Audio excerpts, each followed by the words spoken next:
Merci Chadli. Entrée en matière.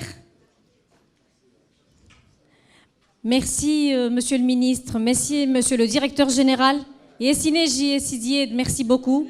Ça s'appelle Retour. Hamadi s'occupe d'eux. Alors, il est directeur général de l'Association des chefs d'entreprise en France. Il accompagne des entreprises, enfin les grosses entreprises, il en connaît beaucoup. Il en accompagne beaucoup, n'est-ce pas? Il a accepté de venir, de témoigner. Notre proximité à la France est évidente, et ce qui se passe là-bas, les projets, notamment dans le domaine du numérique et de la transformation numérique, on va y être dans très peu de temps. Donc autant savoir comment ils ont abordé le sujet, qu'est-ce qu'ils ont fait, voire même qu'est-ce qui a marché et qu'est-ce qui a moins bien marché. Yves Georgelin a accepté notre invitation et je l'en remercie. Bonjour, merci Maya. Je suis un peu impressionné de passer après Chadli. Ça va être difficile de maintenir le niveau. Très modestement, je suis vraiment très heureux de participer avec vous à cette journée, cette conférence. Je vais essayer d'apporter mon éclairage. Cet après-midi, pour ceux qui le souhaitent, j'ai prévu un atelier, un workshop beaucoup plus développé.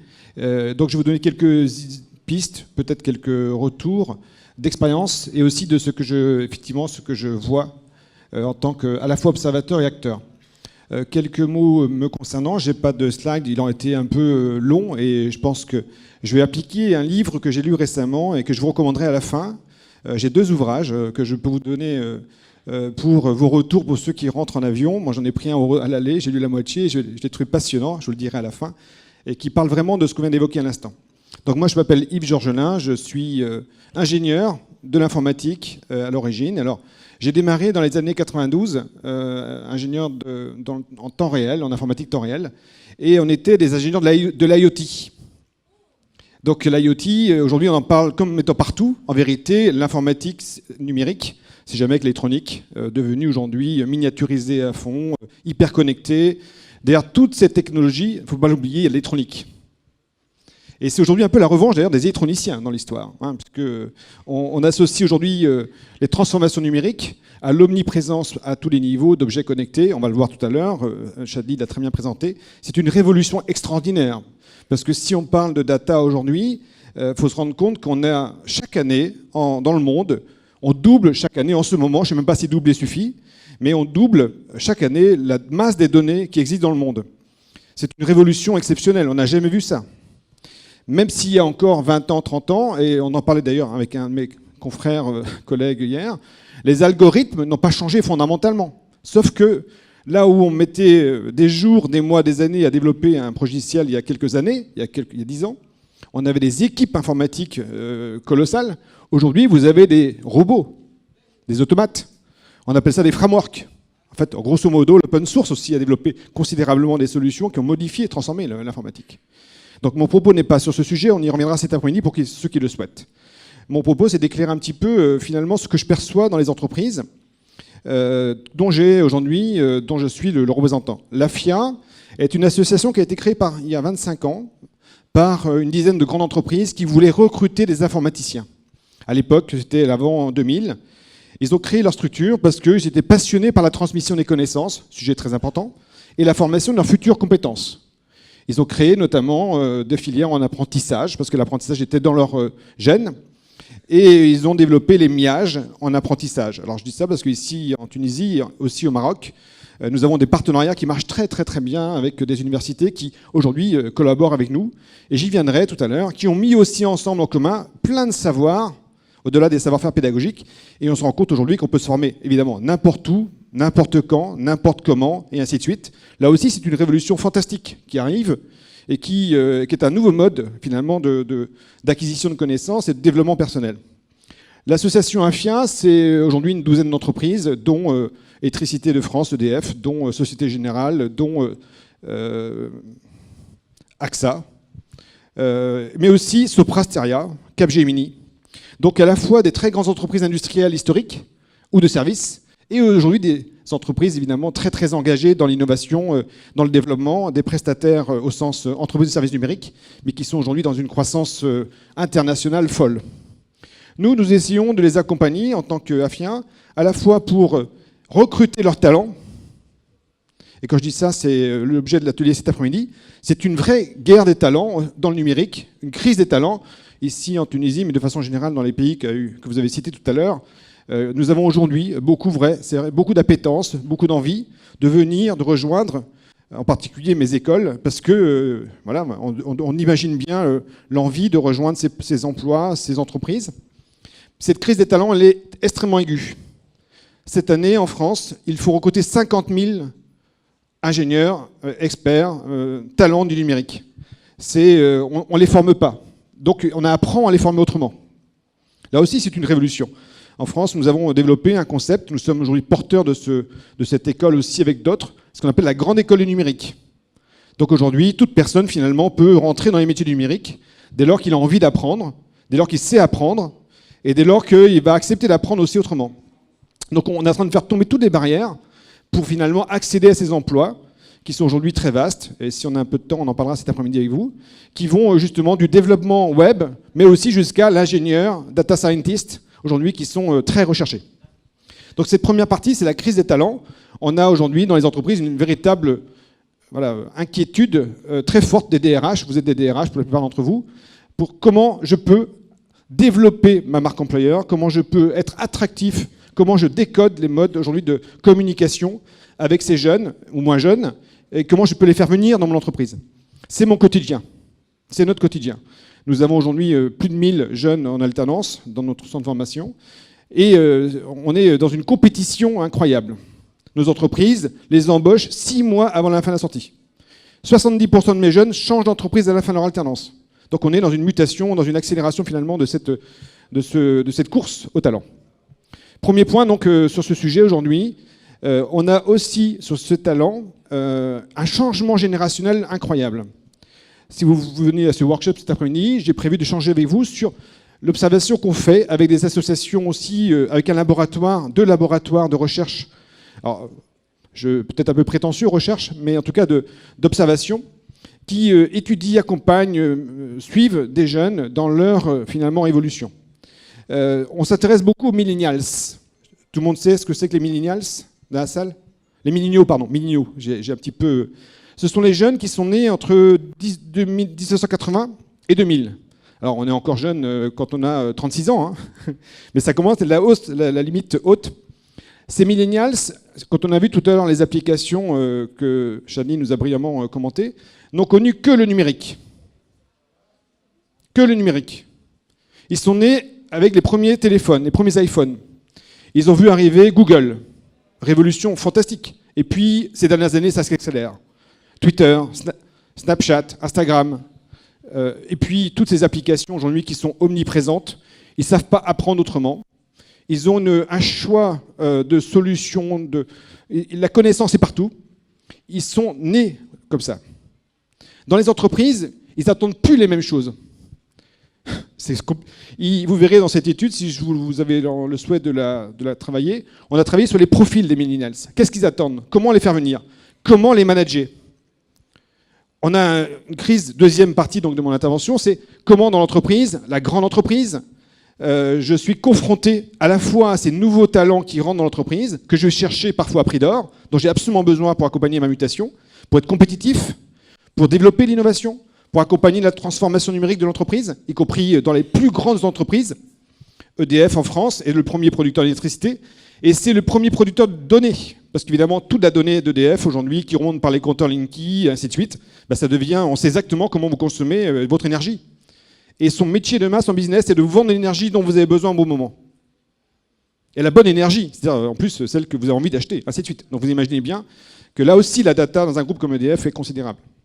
Donc ces talents, quand ils sont dans l'entreprise, bien en fait, en fonction de leur profil, et nous avons travaillé là-dessus avec une association qui s'appelle So Many Ways, qui a travaillé avec plus de 2500 jeunes en les accompagnant, en leur demandant pourquoi au bout de 2 ans, 1 an, 2 ans, ils voulaient changer d'entreprise. Pourquoi ils ne trouvaient pas leur place dans l'entreprise? Pourquoi avec le DRH, avec les managers, ça n'allait pas? Pourquoi ils ne trouvaient pas le sens, ainsi de suite, ainsi de suite. Qu'est-ce qu'ils cherchaient? Et nous avons travaillé sur 5 profils que je serais ravi d'échanger avec vous cet après-midi. Le deuxième volet, donc, c'est comment l'entreprise, finalement, se manage, transforme son management. Nous travaillons dans ce sens avec certaines entreprises. On est évidemment en relation avec les RH. C'est un chantier colossal. Dans les entreprises aujourd'hui, on voit apparaître 4 générations maintenant. C'est aussi le fait que, en tout cas pour la France, c'est qu'on va partir en retraite de plus en plus tard. Nos parents ont connu le départ à la retraite. Moi, j'ai connu dans la sidérurgie, au début de ma carrière, des départs en retraite à 50 ans. Dans le cadre de mutations industrielles. À ce moment-là, on s'arrêtait de travailler. On finançait sur les finances publiques, finalement, la pré-retraite. Aujourd'hui, c'est fini, ça. Les gens vont devoir travailler 60, 65 ans, 67 ans. Et donc, dans l'entreprise, on a 4 générations. Celui qui arrive, le millénial, pur natif, pur numérique, il est plus Z, hein, il est après. Et la personne qui a 65 ans, et potentiellement, c'est le directeur général, pour prendre l'expression de Chadli. Donc, on a des confrontations colossales aujourd'hui de générations. Donc, comment aussi travailler là-dessus? On essaie d'apporter notre pierre à l'édifice. Nos entreprises travaillent entre elles. Sur tout ce qui a trait finalement ces échanges, ces possibilités finalement de transformer le management. C'est très complexe, je n'ai pas de recette, si ce n'est des expériences que je peux partager avec vous éventuellement cet après-midi. Le dernier point, c'est un peu l'expérience que nous vivons, et celle-ci est extrêmement intéressante. On découvre aussi un nouveau métier dans les RH, dans les ressources humaines, qui n'était pas forcément celui sur lequel on était engagé par le passé. Je pense notamment aux responsables de formation. Et moi, je suis un pur produit de la formation. Après avoir été ingénieur, je travaille depuis 25 ans dans la formation. On s'intéresse maintenant à la reconversion interne. Alors, on s'est intéressé par le passé, mais beaucoup moins. Maintenant, on fait du reskilling, la reconversion, de la mobilité professionnelle interne. Ben, c'est extrêmement difficile.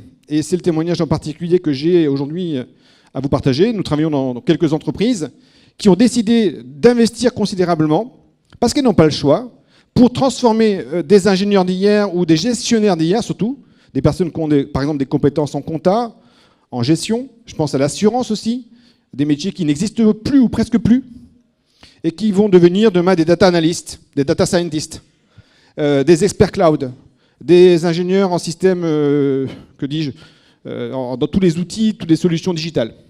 Nous travaillons sur ces sujets.